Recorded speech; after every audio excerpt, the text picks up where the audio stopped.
సకల దేవతా స్వరూపుడు శ్రీ షిరిడి సాయినాథ్ మహారాజ్ గారి పాదార విందాలకు శిరస్సు వంచి నమస్కరించుకుంటూ, ముక్తారాం అను ఒక భక్తుడు పాము తప్పించుకొని పోవటచే మంచియే జరిగినదని అంటారు. హేమాత్ పండు అందరికీ ఒప్పుకోలేడు. అది సరైన ఆలోచన కాదని, పాములను చంపుటయే మంచిదని ఇద్దరికీ గొప్ప వాదన జరిగిన. ముక్తారాం సర్పమును మొదలగు క్రూర జంతువులను చంపన అవసరం లేదన్ను. హేమాడ్ పంతు దాన్ని తప్పక చంపాలని చెప్తారు. రాత్రి సమీపిస్తుంది. చర్చ సమాప్తి కాకుండాను. ఆ మరుసటి దినము ఆ ప్రశ్నను బాబాను అడిగిరి. బాబా ఇట్లు జవాబిచ్చిన: భగవంతుడు సకల జీవుల యందు నివసిస్తున్నాడు.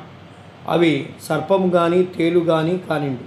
ఈ ప్రపంచమును నడిపించు సూత్రధారి భగవంతుడు. సకల జంతువు కోటి పాములు తేళ్లతో సహా సకల ప్రాణులు భగవదాజ్ఞను శిరసావహిస్తాయి. వారి ఆజ్ఞానుసారమే ఎవరు ఎవరిని ఏమీ చేయలేరు. ప్రపంచమంతయు వారిపై ఆధారపడి ఉన్నది. ఎవరును స్వతంత్రులు కారు. కాబట్టి మనము కనికరించి అన్ని జీవులను ప్రేమించవలను. అవసరమైన కలహముల యందు చంపుట యందు పాల్గొని ఓపిక ఉండకూడదు. అందరికీ రక్షించువాడు దైవమే అని చెప్తారు బాబా.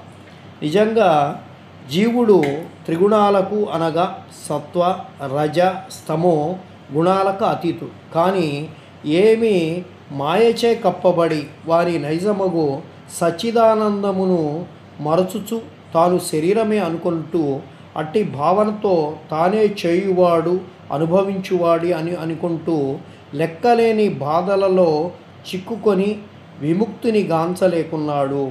విమోచనమునకు మార్గం ఒక్కటే కలదు. అది గురుని పాదముల యందు ప్రేమమయమైనటువంటి భక్తి.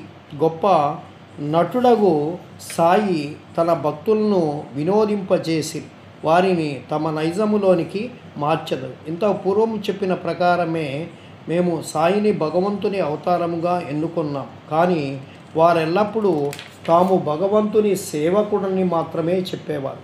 వారు అవతార పురుషులైనప్పటికీ ఇతరులు సంతృప్తికరంగా నెట్టు ప్రవర్తించవలెనో చూపించడివారు. ఆయన వర్ణాశ్రమాలను విధింపబడినటువంటి కర్మముల నెట్టు నెరవేర్చవలనో తెలిపేవారు. ఇతరులతో ఏ విషయములోనూ పోటీ పడేవారు కారు సాయినాథుడు. తన కొరకేమైనా చేయమని ఇతరులను కోరేడివారు కారు. సమస్త చేతనాచేతముల యందు భగవంతుడు చూడగలిగినటువంటి బాబాకు వినయశీలమే ఉచితము గదా. ఎవరిని నిరాదరించుట కానీ అవమానించుట కానీ వారెరుగరు.